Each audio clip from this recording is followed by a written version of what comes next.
Paano maglagay ng auto caption sa video katulad nito? Punta lang tayo sa ating CapCut. Pwede nyo po ito ma-install sa inyong mga Play Store. Click New Project. Hanapin na po natin dito ang ating video na lalagyan natin ng caption. Click Add, click Text, click Auto Captions. Dito po kailangan nasa Malay siya. Piliin nyo itong Malay. Kung Tagalog po kayo, pwede nyo pong piliin itong Malay. Click nyo na po ang Start. Wait natin siya na mag 100%. Play natin. Paano maglagay ng business address? Ayan guys, meron na siyang caption. I-check nyo po ang inyong caption kasi minsan mali pang spelling kapag hindi po malinaw ang pagka-pronounce natin. Click mo lang po ang caption sa taas. Then, click nyo po yung parang lapis. Edit nyo na lang po ang mga caption nyo. Pwede nyo pong palitan ang caption na nakalagay sa inyong video. Click mo lang po itong sulat na yan. Then, click nyo ulit po ang lapis. Click nyo po ulit ang lapis. Meron ditong font, style, effect. Halimbawa guys, palitan natin.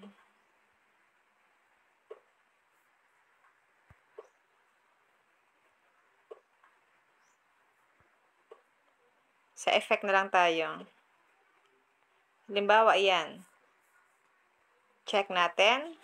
Maglagay ng business address sa ating Google Maps. Ito lang pang pwede nyo rin pong lagyan ng animation ng inyong caption. Click mo ulit yung lapis. Click animation. Piliin natin itong typewriter. Paano maglagay ng business address sa Then, click nyo po ang check. Paano maglagay ng business address sa ating Google Maps? Ito lang po ang gagawin nyo guys once na meron kayong business at gusto nyo pong ilagay sa inyong Google Maps ang inyong mga business. Kapag okay na yan guys, pwede nyo na po siyang isave.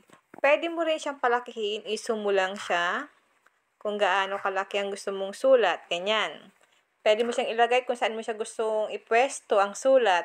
Sa akin po ilalagay ko lang siya sa baba. Sa ating Google Maps. Ito lang po ang gagawin nyo guys once na meron kayong business at gusto nyo pong ilagay sa inyong Google. Kapag okay na yan, isave na natin para pwede mo na siyang i-upload sa inyong mga release video or sa inyong mga longer video. Ganun lang po kadali kung paano po maglagay ng auto caption sa ating mga video. Kung may natutunan ka sa aking video, huwag mong kalimutan na i-follow ako sa aking Facebook page, Positive Mind, at sa aking YouTube channel, RK Willow, para lagi kang updated sa lahat ng tips at video tutorial na ina-upload ko. Mag-comment ka lang sa comment section kung may mga tanong kayo. And now, thank you for watching. God bless you all.